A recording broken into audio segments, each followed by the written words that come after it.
Okay, so hello everyone. Again, my name is Frank and I'm your speaker today. So welcome to our Play Arts Zoom online classes. And today I will be introducing to you art history course, and we'll be focusing on surrealism, Dadaism, and abstract expressionism. And hope you guys will enjoy the class today.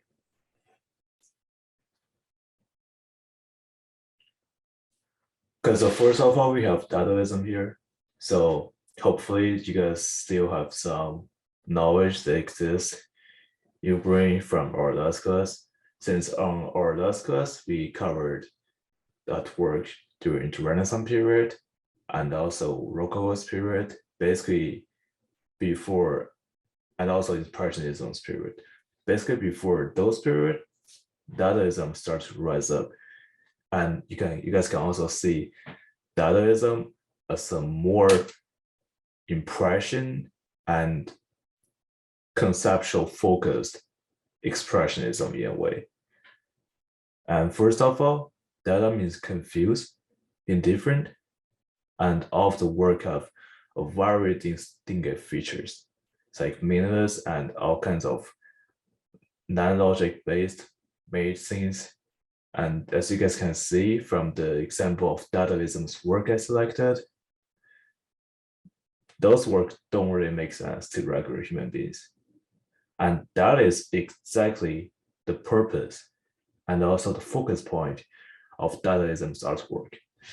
Because the whole focus point of Dadaism is to express the idea of meaningless, idea of anti-government, and basically anti, no matter it is capitalism or any rules or forms of domination created by humans. And that is the foundation of Dadaism. And our next slide, the title is Art History or Sport History. Okay, I guess this might be confusing for some of you guys because you might just all think, like, how does art have any connection to war, right? Because in most of daily average individuals' mind, like art and war is completely different things. Like art represents beauty, represents peace, represents the bright side of mankind, right? All those creations. And war, the other side, represents violence, represents casualty, death, all those unfortunate events. It's all related to war. So in this case, you might think that art is the opposite of war, but in reality, it is not how things goes. And remember, one of the main takeaway I want you guys all to have from my class is understand how art developed over history, how art series changed over history. And war is a very important factor here to keep in your mind. And why is that? Let's dive into it. So basically, Dadaism actually rised up during the World War I. And the wars around the early 19th centuries, it definitely leads to poor people's livelihood. And as you guys can imagine, during then, there's definitely gonna be voice that goes against the war, right? And a group of artists and also anti-war towards the people, they create Dadaism. And why they create Dadaism is basically to use this abstract work to express their confusion about the future of the society. Because when you are in such harsh condition, just like the war period, like your life will not really be great. You will see a lot of casualties, a lot of sad event, and loss of life. And all those will create an extreme environment for society in general. And then here we go. Marcel Duchamp. So I really want you guys to keep this name in your mind, because some may even say that this guy actually started the whole process of bettering art. And why is that? It's basically, if we go back to the previous slide, the art piece, which, yes, it is an art piece, on the bottom left corner, is one of his work. I know it probably don't really look like art, but like definition of art is not consistent. There's no consistency in here. It can always evolve and changes. And Marcel Duchamp is the guy who had changed this consistency. And he had made art into another stage, basically more abstractism and also more conceptual based. How does that really work? It's basically Dadaism really, drives around the radical ideas, and those radical ideas are all about breaking the old society and let's create a new structure for the society. Basically, during war period, there is a change of development in mind's psychology, and just basically how human beings' mind work is that they will not be satisfied with their current situations, just like, for example, just like how the current government functions, how the current government works, and the current situations of mankind, people around you. So that is why artists like Marcel Duchamp during that time used Dadaism's work as a tool to just express their unsatisfaction towards their current statics. And that is the foundation of Dadaism. Okay, on our next slide, we have Surrealism. And this is art as subconsciousness.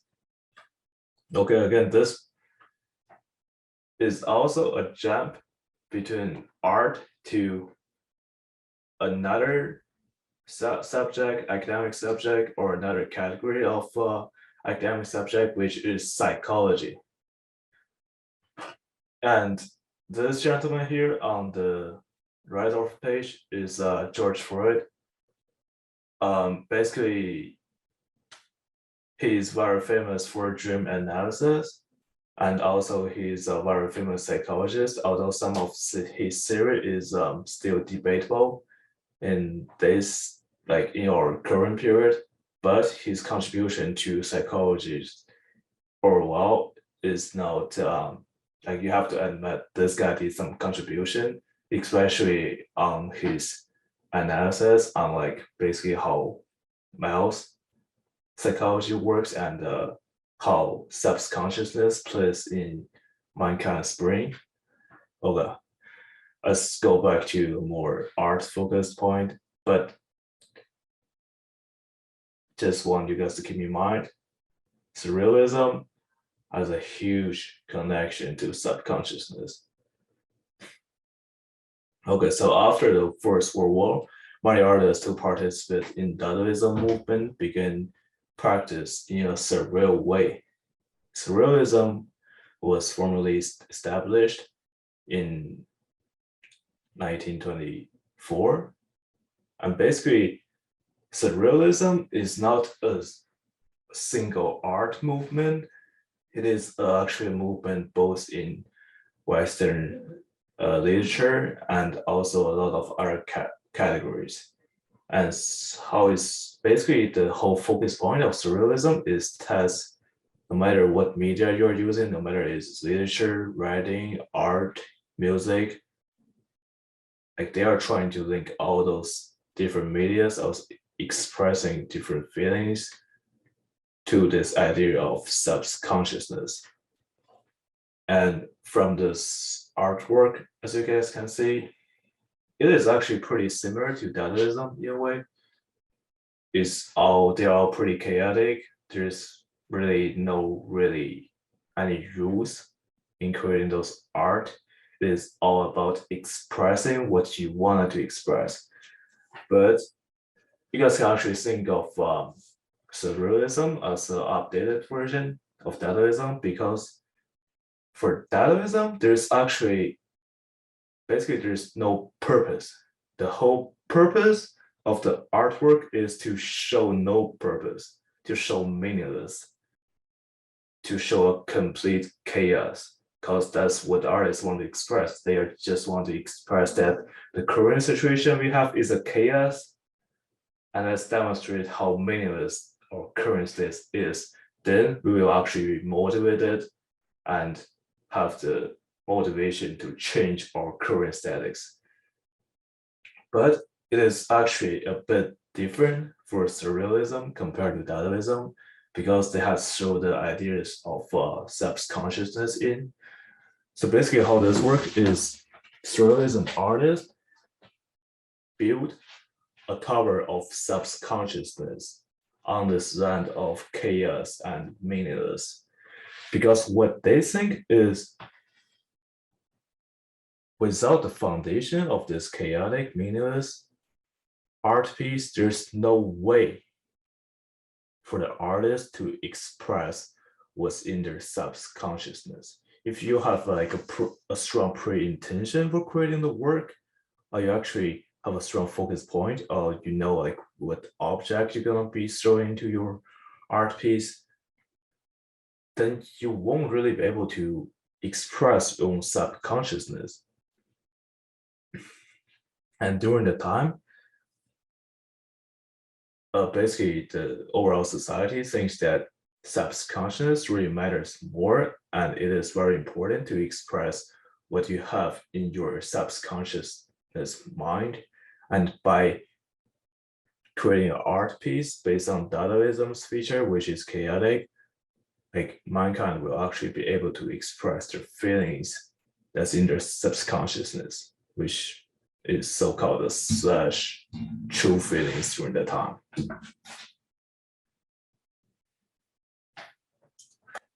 Okay, so next we have abstract expressionism.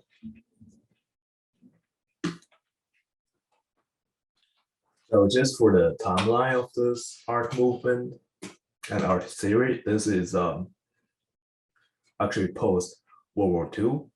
Also, you can also say during World War II. So keep in mind, art history often ties to war history, because in war, a lot of things accelerate and people really have a lot of feelings and ideas they want to express. So a dramatic event just like World War, or later there's like Vietnam War, Cold War, like a lot of art movement actually happened during those war, because war definitely brings changes, and all things in society changes just include art in it.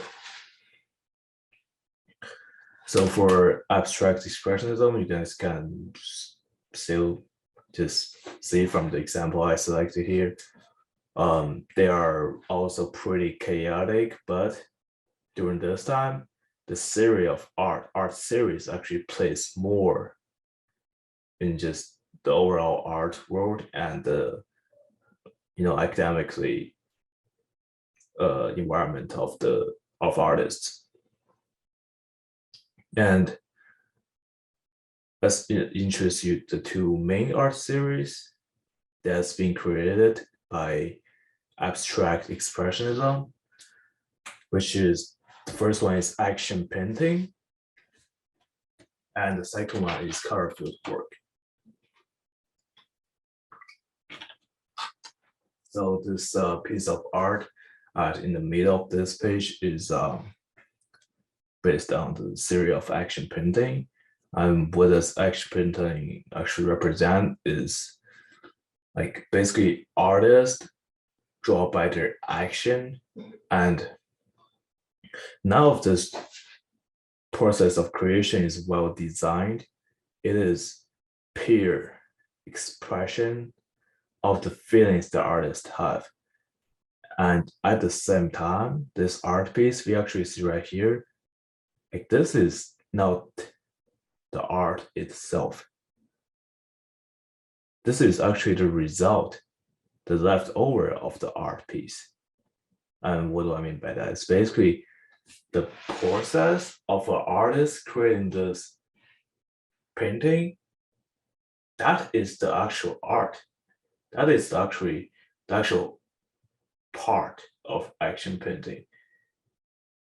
And how does that work? Is basically like a lot of the art piece of action painting is actually very large.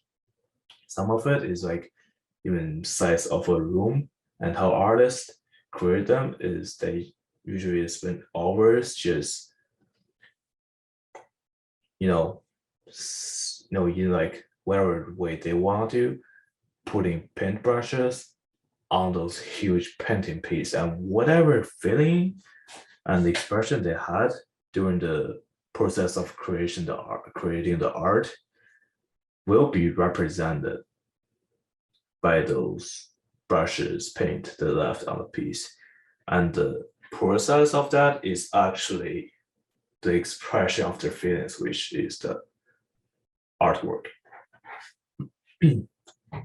And next we have color field work, and it is actually pretty easy to distinguish between those two art series. And the example I have right here on the right side of the slide is a example that will represent the art series of color field work.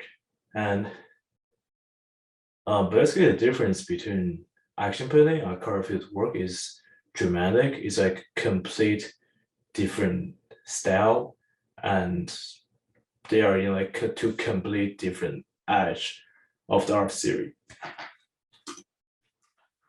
And how does color field work works is basically like artists actually tends to spend a lot of time just thinking and designing the work before they actually putting any paintbrush on the piece.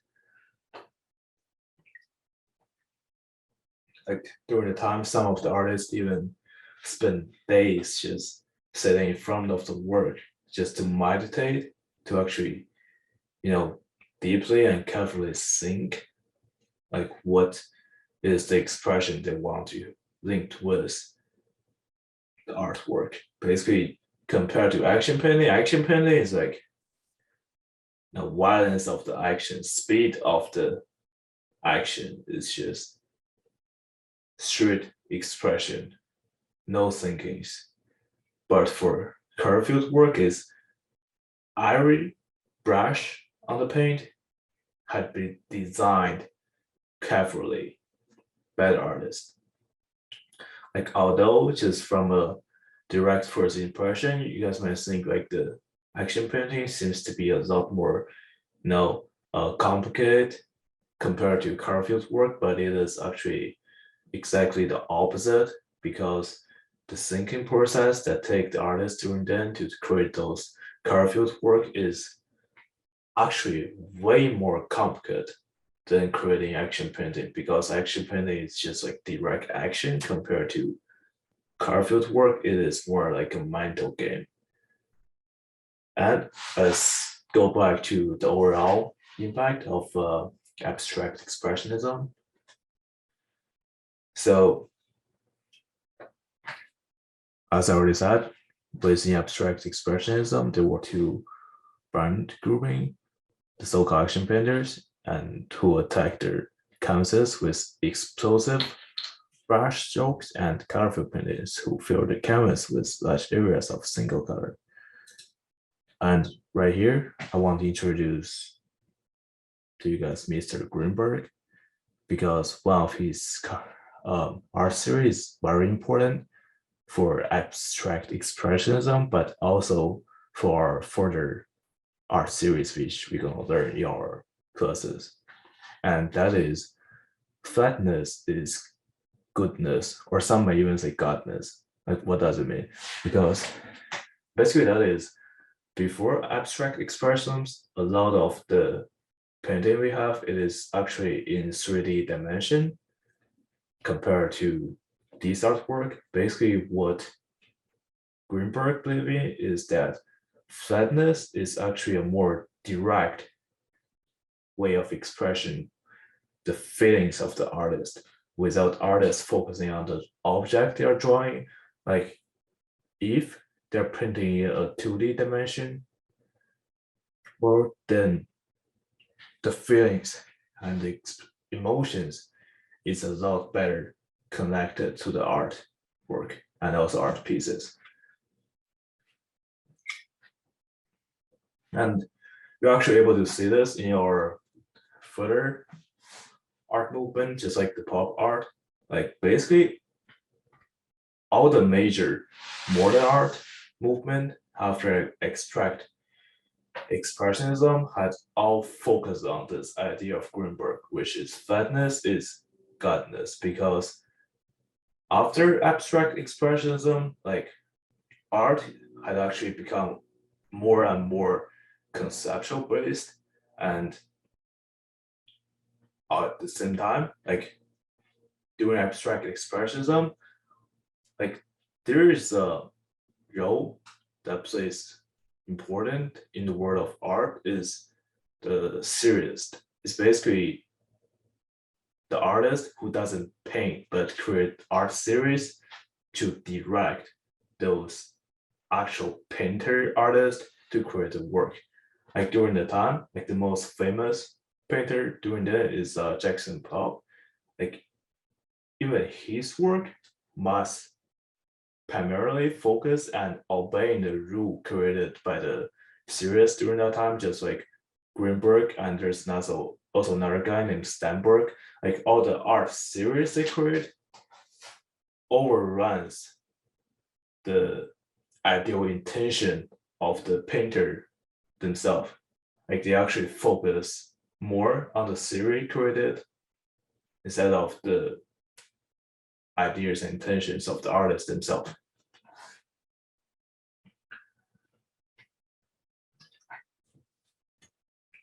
Okay, and in the last section of our class, I want just give a brief introduction to you guys as pop art and how pop art actually link to abstract expressionism. And first of all, pop art comes after abstract expressionism, and just like what I just said, it actually accepts the fundamental theory which Greenberg had, and that is flatness is godness. So flatness is still the major play in pop art. But what the pop art movement was holding is that pop art is actually more flat, and it is newer, and it is better than abstract expressionism. And this is a perfect example for avant-gardism. And what does avant-gardism mean is basically people were chasing for the most modern art, for the newest art, because the newest art series always attracts attentions, because like we don't really want art to stay consist all the time. We actually want to see different art movement, because new things always fulfills our curiosity, and when our curiosity gets fulfilled, there will be a more public attention on the art movement itself. So in the end, I also want to introduce to you guys this little beef between abstract expressionism and pop art. So at the beginning, abstract expressionism actually tried to stop pop art, and it is by critic and Greenberg actually personally participated in it too. Like they were blaming pop art for actually being not flat at all, and at the same time, it is not really conceptual. It is like just way too direct. But end up it did not work. Pop art like very soon attracted a lot more attention, and they actually end up more financially success compared to its previous foundation, which is abstract expressionism. And this will be the end of our class section today, and hope you guys have enjoyed. And it will be the best if you guys can keep those few art series and major art events in your art history class, and excited for our next session. Thank you.